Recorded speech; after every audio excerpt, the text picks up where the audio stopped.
Hey guys, welcome back to my YouTube channel. I know Gucci, this video has been a long time coming, but nje, it's such a struggle. Some ukwenza ama video YouTube. I have to say it's not easy as it seems. So that's why kuloku kuba ama break, but I just wanted to make sure ukuthi ngisho noma kuthiwa izinto zami zi-tight kangakanani namhlanje, but I want to do this video because angifuni ukuthi bese kuba yabona ngibe unreliable. I want you guys to trust me ukuthi mangithe ngizoyenza into ngempela ngisuke ngizoyenza. So let's get into Sagittarius. Remember, we've done Aries, Taurus, Gemini, Cancer, Leo,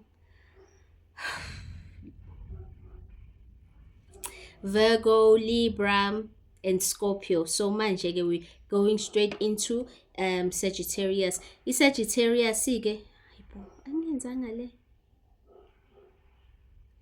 It's Khova, ihashi, as well as the archer. So lo muntu lona ophethe yini lento le, i-bow and arrow, angiyazi i-bow and arrow ngesizulu. So nje bathi-ke ureflector i-freedom yenu, ureflector lento yenu yokuthanda i-adventure, and ureflector le wisdom le eninayo. So isikhova i-wisdom, ihashi liyi-adventure, the archer is the freedom. Alright, so asiqaleni ke with just i-archer.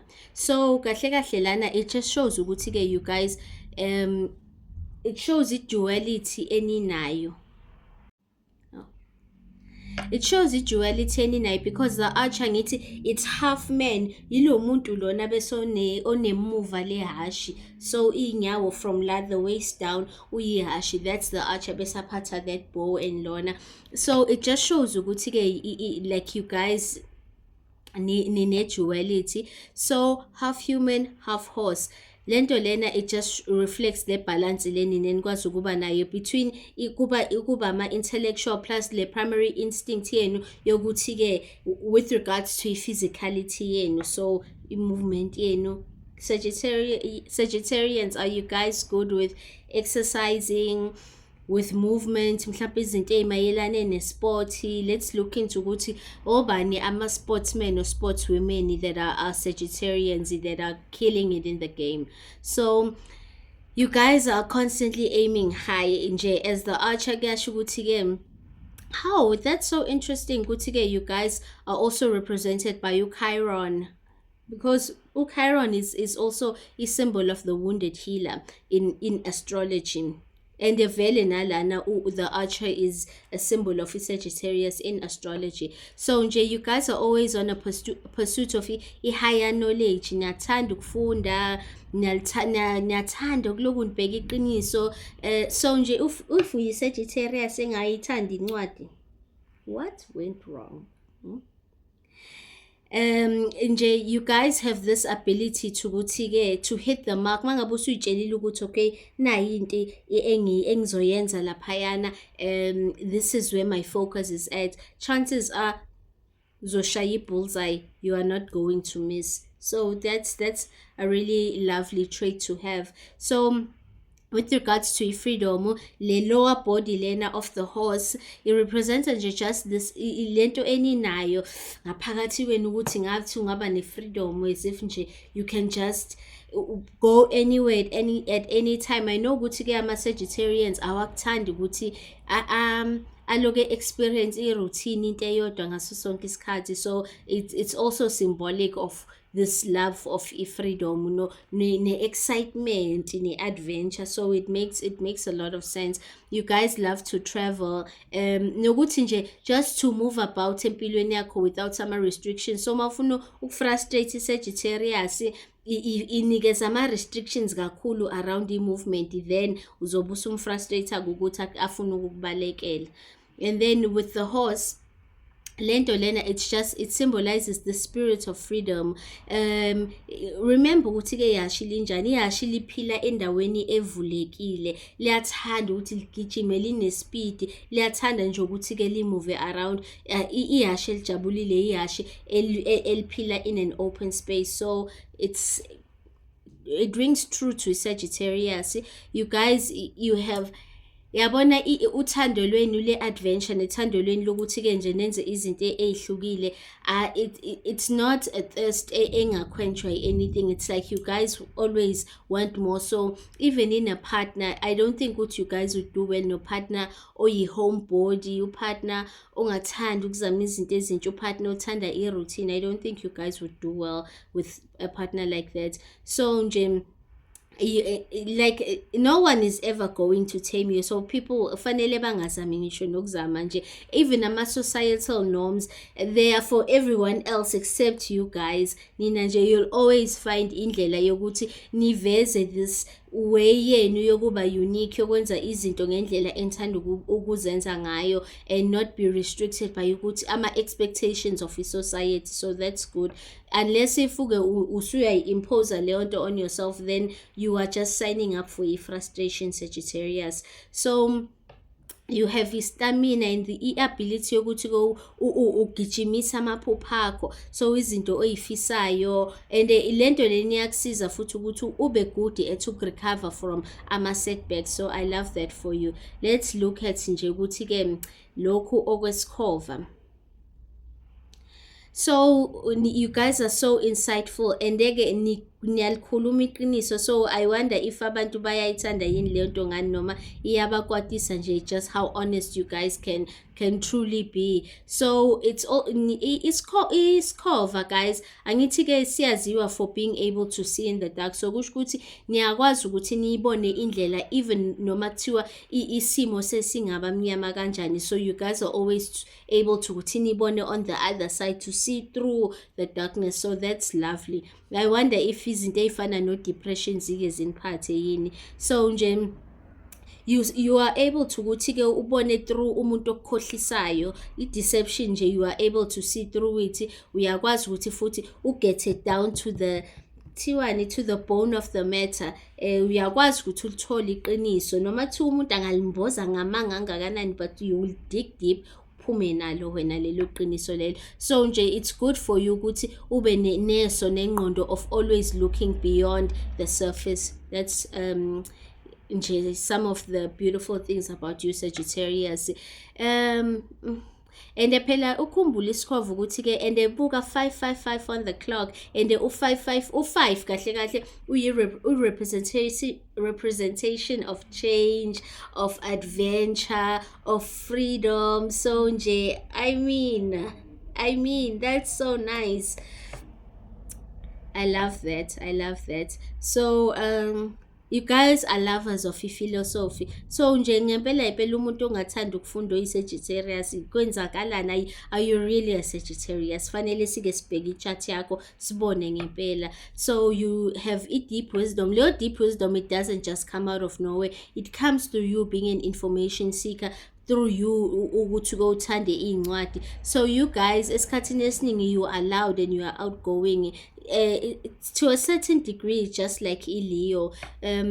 But again, yabona lama character traits of his cover, anifundisa ukuthi-ke sometimes nibothula, nibe more observant in order to understand ukuthi, all right, what's going on here. So nje, you embody freedom, but you embody wisdom ne-adventure, and you embody being able to uncover amaqiniso with regards to whatever it is that's going on. So Capricorn, you're up next. Capricorn, zingani-ke manje? So nina-ke eseni spirit animal is the goat. It's actually the mountain goat, not just any goat. So kahle even ku-tropical astrology, i-sign yenu is also the goat. So symbolize nje i-discipline, i-ambition, as well as lokwazi kwenu ukuphokophela. So that's lovely. You guys are known for kuba ambitious nokuba goal oriented. Remember, i-mountain goat iyile imbuzi le ecaca iy'ntaba. Ngisho intaba ingama kanje uyithola leya mbuzi imile laphayana phezulu kwentaba. So it just shows ukuthi noma isimo singakhuphukela kanjani, nina you guys niyakwazi ukuthi niloku niza nayo nje, niza nayo i-issue or situation, nize nifike lapha phezulu. So I feel like there is no mountain too steep for nina eningeke nize nikwazi ukuthi-ke niyicace, and that is i-testament nje to i-ambition yenu eninayo. So ama-Capricorns are known for i-determination yawo ne-persistence. Even nje ukuthi mangabe uyi-Capricorn e-goal oriented, the likelihood yokuthi-ke unga-reacha the peak of i-career yakho are there, because what's stopping you? The only thing engaku-stop. Oh my God, Newcastle nale mvula. I need to hurry up. Ngathi nje kahle kahle le video nje nini mangithi ngiyayenza ifuni manje sekuwumbani. Let's hurry up. Manje bengithi ngithini? Bengithi-ke ma uyi-Capricorn insecure, uyi-Capricorn ethanda ukuthola i-validation kwabanye abantu, then yiyo into ezophazamisa with kahle kahle izipho onikezwe zona zokuthi uphumelele ngokwempilo. So yabona i-mountain goat iyakwazi ukuthi survive in harsh conditions, ey'ndaweni ekubandayo khona, ey'ndaweni ezi-challenging, ama-challenging environments. So lento lena it's like a mirror for i-ability ye-Capricorn ukuthi ikwazi ukuthi imele ubunzima, ube disciplined futhi-ke regardless of ukuthi izimo zinzima kanjani, and nokusebenza kanzima even under pressure. So if when we-Capricorn that is not showing up like this in the world, what's going on? Are you seeking external validation from abantu? Ufuna ukuthi abantu baloku bekuvuma, beloku besho izinto? Are you focused more on abantu ngaphandle rather than ukuthi ube focused on izinto ekufanele ngabe uyayi-achieve? Because look at all of these beautiful traits. If ukwazi ukusurvive izimo ezinzima, lapha ekubanda khona ekungenamfudumalo khona, ama-environments that are challenging, what yabona kusho ukuthi uma ngabe not a call. Guys, what is going on? I wonder what ubani lo. Anyway, so ama-mountain goat-ke, like the reason why ekwazi ukuthi-ke acace iy'ntaba, it's because of i-footing yawo. It allows them ukuthi akwazi ukuthi-ke acace the way acaca ngakhona. So kusho ukuthi nje ne-Capricorn nayo i-sure footed, i-patient in ama-movements akho. So mangabe awenzi kanjalo, then you know ukuthi-ke yiziphi izinto esekufanele uqale uyivuselele to uyi-cultivate within you. Alright, so njenge-Virgo, you guys are good at being practical, you guys are meticulous. Kusho ukuthi into nje maniyenza niyayenzisisa. Ni-cautious-ke in your decision making. Maybe team up on some things osuke ufisa ukuzenza. Team up with a Sagittarius ezokuphusha ukuthi no man, go for it, go ahead, awukuzame sibone ukuthi kuzokwenzakalani. And ngeke uzofole off a cliff, because just like a mountain goat, you'll just uzovela ucace nje le ntaba lena, so you know ukuthi you're covered most usabani. And then you guys are so good at relying on yourselves, ukuba independent. Our mountain goats are independent creatures. So are you an independent creature? Yabona nje ni reserved. Ama-Capricorn are reserved in nature. Angwazi-ke mina ama-Capricorn are reserved in nature, angazi ngishela iyi-one eli-reserved. But you guys esikhathini esiningi ni-prefer ukuthi ni-rely on your own strength, ukuthi-ke nindlule kulezimo lezi enisuke nibhekane kuzo. Leyo nto ichaza ukuthi nje you are not good at asking for help. So that's a shadow side. Into eku-subconscious yakho ukuthi ufuna ukuzenzela yonke into instead of ukuthi ezinye izinto cela umuntu ukuthi akusize. You don't have to ukuthi uzenzele each and every single thing just to prove ukuthi-ke you are capable. So that's something that you can look into going into the year before kufika September singene kwenye i-cycle. So that's something that you can start khona manje. So Yes, there's an astrological symbol of a sea goat. Again, sea goat is part goat and part fish. Nayo lena it represents just a duality that Capricorn is also capable of having, because remember Capricorn is an earth sign. So it shows ukwazi ukuthi ke imele izimo on the earth nazo zonke lezi zinto, but Capricorn futhi inayo ne-intuition, so itshengisa nje ukuthi you guys also have emotional depth. Fundani ukuthi ke ama-emotions ningawacindezeli. Mangabe uzizwa ukuthi izinto sezinzima, awuphathekile kahle, whatever nje into esuke ubone ukuthi okay le ikwenza ukuthi manje uthene inward, rather and not in a good way. You are being overly critical, yabona izinto ezikanjalo usuqala even ukuba insecure, ask for help. Have a community around wena yabantu owaziyo ukuthi okay mase kunzima kakhulu, then you can turn to abantu abanjena, rather than ukuthi ube ne-community yabantu abadepende kakhulu kuwe, abahlale bethe kuwe, and then wena mangabe uyocela bathi awungani uyazi thina angasihlale sicela kuwe. What's the point of having abantu abanjalo empilweni yakho? So look into that, Capricorn. So you guys are hardworking. Yabona i-hardworking ichaza nje ukuthi ke awukwazi ukurelax. Mina nje i-hardworking angifuni nokuyizwa, but-ke thank goodness angisi-Capricorn. But i-Capricorn is my sister sign, so mhlawumpe iyi-shadow yami, because ain't nobody got time for that. Hardworking, oh please, no. Soft working, okay, we're talking. Hard, no. So nina ke but-ke do your thing. Niyathanda ukusebenza nzima, do it. I'm not stopping you. But-ke anyway, this is the reason why kuyi-spirit animal senesithanda ukuhlala emakhazeni, sicace iy'ntaba, senze izinto ezinzima and not esami.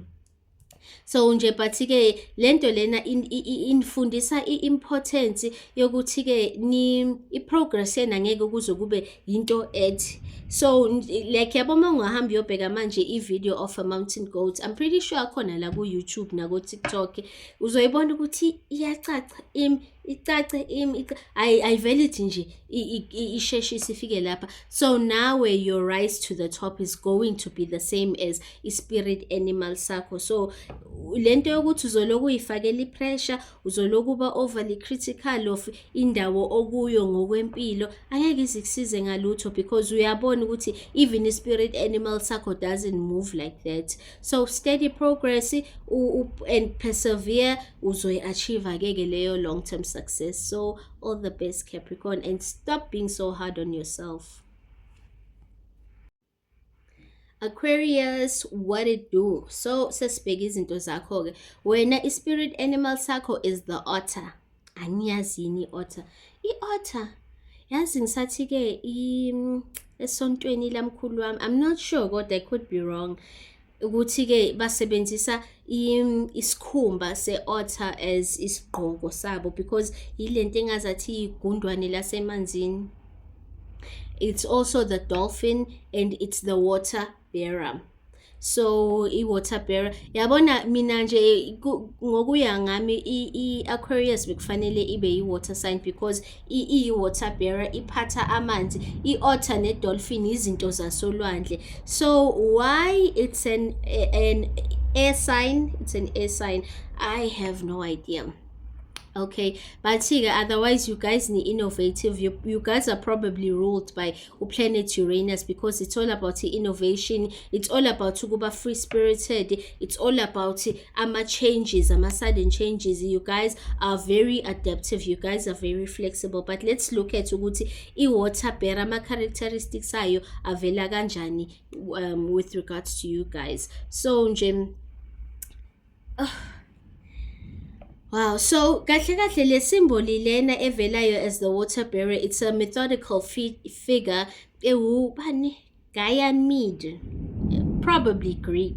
Mina ke I'm all about izinto zase-Africa, so Ganymede laba ngibazi. So kahle kahle, when it comes to reasoning, you guys are very knowledgeable. Ninama ideas. Energy yenu is it's almost cosmic. It's out of this world. So I think that's why nikwazi ukuthi ke nje ni stand out, ni grab attention, nibe those people, even though I don't think ukuthi ke nisuke nikwenza intentionally. So yabona lento lena, it's really good. Yabona namanje njengoba siku age of Aquarius ukuthi ke izinto zimuva kanjani in terms of technology, in terms of speeding izinto up, in terms of ukuthi izinto zisheshe zenzeke. So energy yenu lena. So if you are a slow coach and you an Aquarius, okay, so nje i-role yakho is being a visionary. Wena umuntu who's supposed to bring new ideas to your environment, your social circle, and to humanity nje, depending obviously on i-reach yakho. So if i-reach yakho is not that big, you'll do it ku-environment yakho, ku-community yakho.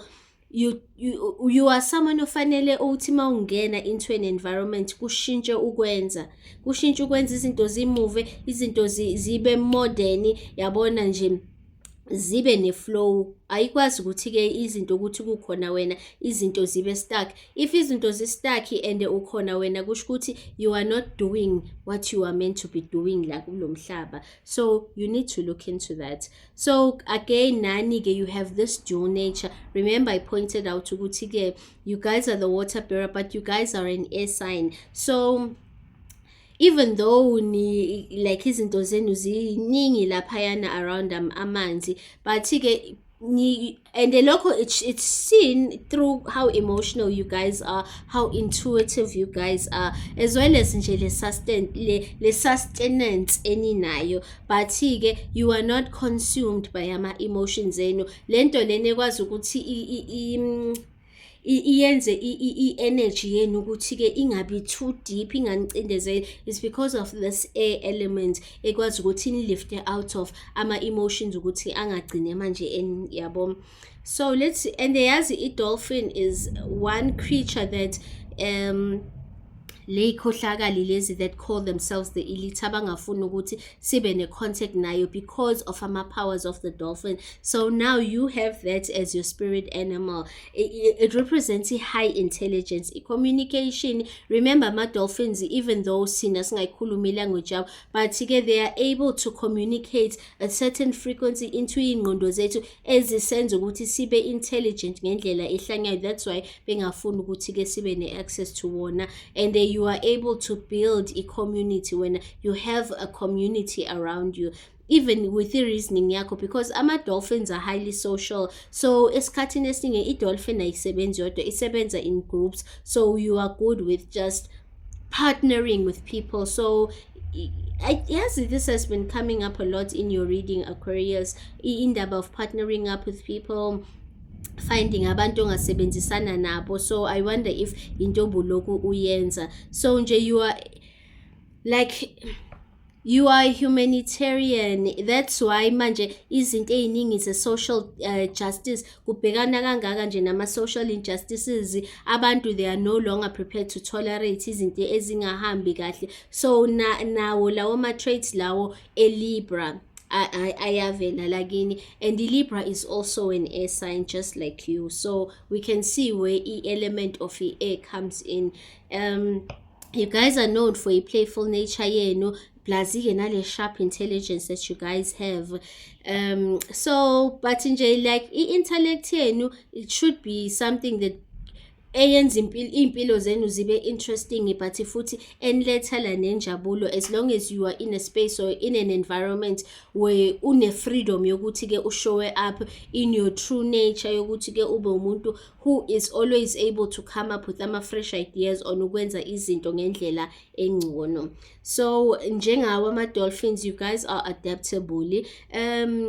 Niyakwazi ukuthi nindlule through izimo ezinzima, niyakwazi ukuthi ni-navigate ama-social structures, which means you can navigate laphayana ku-level 1, maybe dealing with ama-interns noma abantu who are at that level in terms of skill, knowledge, development, but you can also liaise with the top dogs. So that's good. It means nje you guys are adaptable and flexible. So enye into enenza nifane ne-Gemini is that you guys are playful and you guys are curious. I-Gemini, it's an air sign as well. Gemini, Libra, Aquarius, yabona ama-traits ayafana vele. So yabo masibheka ama-otters yiwo lawa anikeza this element of being curious, of being playful. So ama-otters are known for ukuthi-ke ayathanda ukudlala, ayakwazi ukuthi akhande izinto, ayabona yiley'lwane lezi ey'khanda amakhuni lawa avimbayo emfuleni, those are otters. So nje niyakwazi ukuthi nisebenzise ama-tools akhona la around nina in order to solve ama-problems, just like the otter njengoba lisebenzisa amakhuni, like in order to control the flow of amanzi. So that's, in fact, that's very smart of isilwane. It shows out of the box thinking njengawe Aquarius, ukuba independent, ukuthanda ukusocialize, just like the otter. I-Aquarius-ke iyi-social butterfly njenge-Gemini futhi. Nama-Libras nabo, they are pretty social people. Kodwa niphinde nisithande isikhathi senu sodwa. I think yiyo i-difference between nina ne-Libra.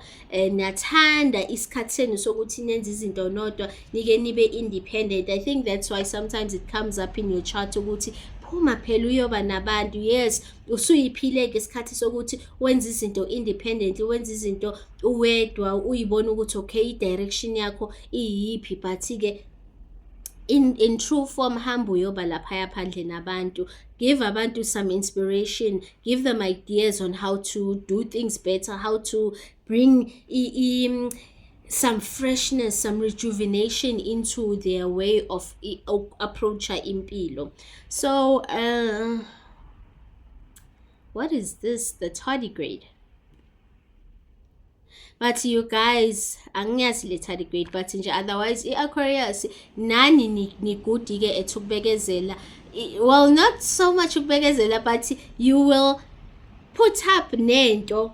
Like for example, let's say usesikoleni and manje usamelwe yiminyaka ukuthi ufunde, and you have a goal ukuthi-ke mawusufunde wenza izinto ezikangaka uzofika laphayana at the end. You can stand for things like that, not ukuthi you can stand for ukuthi uxhashazwe. That's not what you are resilient for, and you guys are good at surviving. So that's a really nice skill to have. You nani like Capricorn, you survive extreme conditions. So nje you guys are able to endure even izinto noma zingaba challenging kangakanani, even noma izinto zingaba unpredictable kangakanani, but because of the nature of always being able to switch it up, change, adapt, be flexible, yiyo-ke into enenza ukuthi nikwazi ukuthi ni-survive izimo ey'ningi.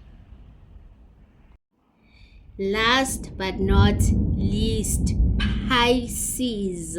I'm so happy to be doing i-sign yakho, my fellow water sign. So ake sibheke ukuthi wena, obviously nje kuzoba izinto that are eyihambiselana nje nokuba psychic, because niyazazi nini ukuthi ninjani. You guys are the psychics of the zodiac. Ufish, i-wolf, i-seahorse. Have you guys ever looked into amandla seahorse, izinto ekwazi ukuthi izenze seahorse? I-seahorse defies i-biology. So nje I'm not even surprised ukuthi seahorse ilakini. So and they go offish, obviously i-sign yenu lena offish, and then with the wolf. So i-intuition, i-empathy, as well as amaphupho. Niyazi-ke ukuthi-ke also the wolf, kunezisho ey'ningi about ama-wolves that are really good, that abantu abaningi abathanda ukuyisebenzisa. So that's a nice spirit animal to have. Again, it shows the duality between being steady and also having a flow. So remember ukuthi-ke nina isayini enithe noma ithe, but nje it's swimming on opposite sides, so opposite directions.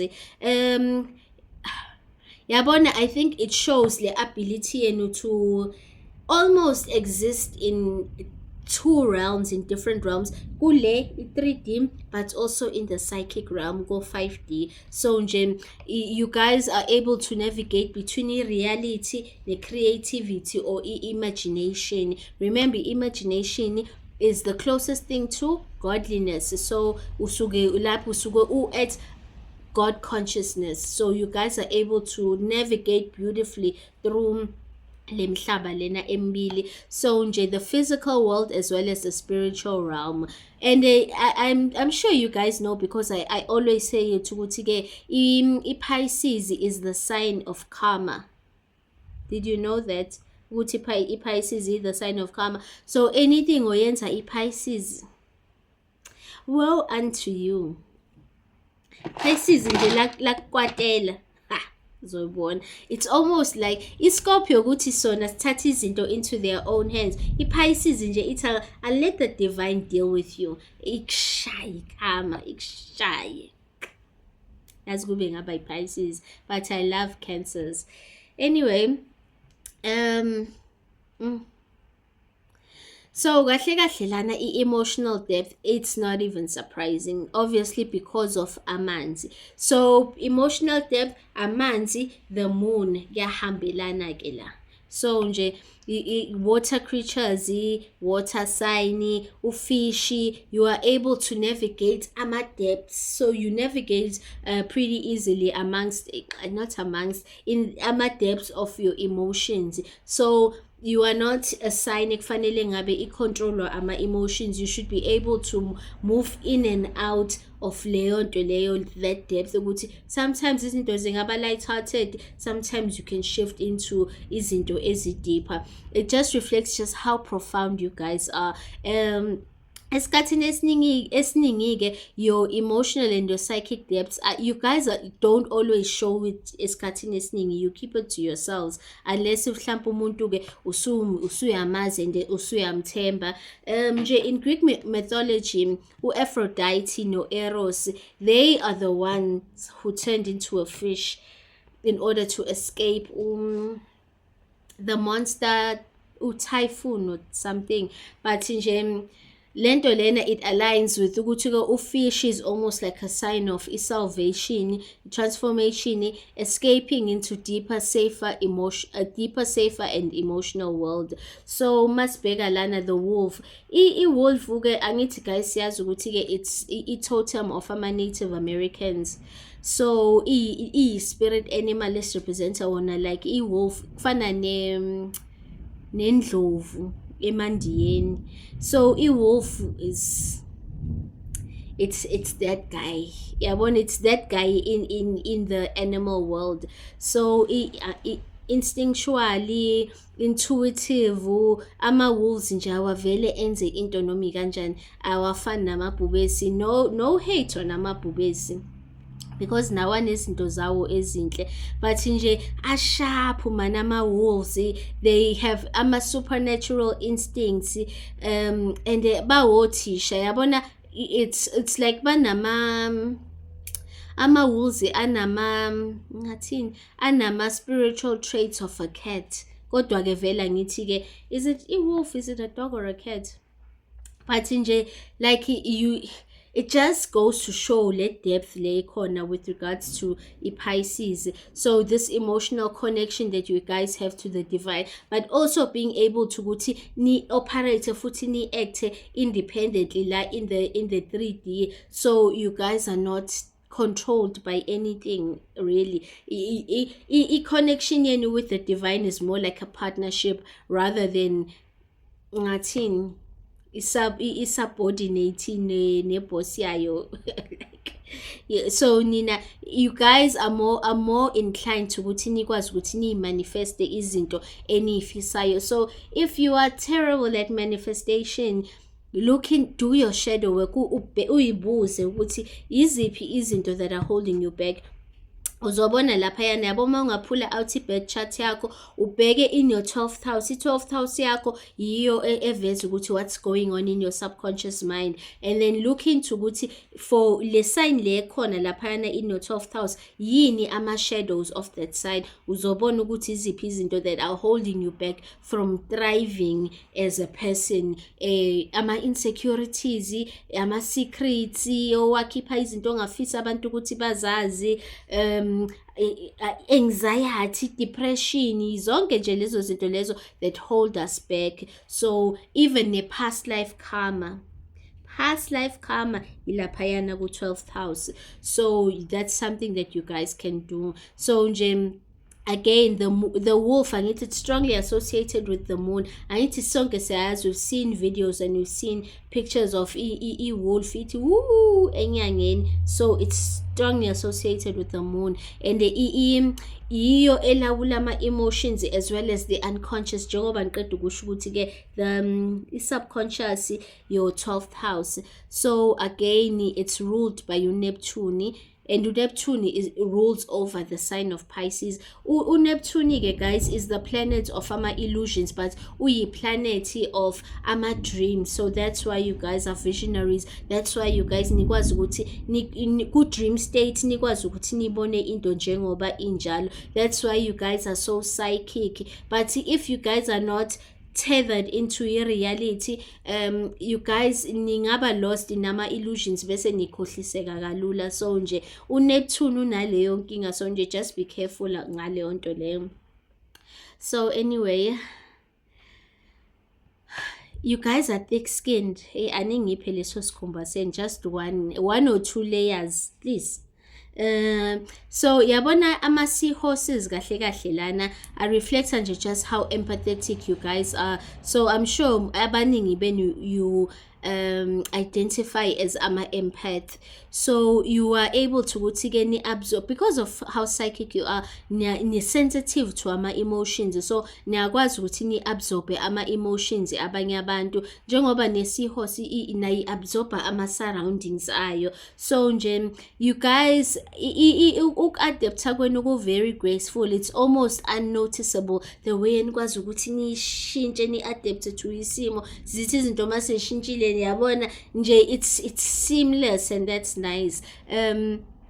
Yabona seahorse is able to survive through anchoring itself to certain objects. So isebenzisa umsila wayo ukuthi, so now you have to have empilweni yakho something you can anchor yourself to, ukuthi ke mangabe ivunguvungu zempilo sezibhizi, izinto zimove fast, current ungakwazi ukuthi ke ukeep up, there has to be something that tethers you down to izinto that make you feel grounded, so you don't lose yourself. So nje but you guys are able to navigate some turbulent waters using the intuition and creativity yenu. So nje, and remember ukuthi ke ingane zesihorse zihlala la zikhuliswe male seahorse ekhulelwayo, kube yiyo ezala ingane, kube yiyo eyinakekelayo. So nje that's a good luck charm, because how many males do you know that are that highly capable? So nje that's such a beautiful thing, and that's what makes you, my fellow water sign, so special.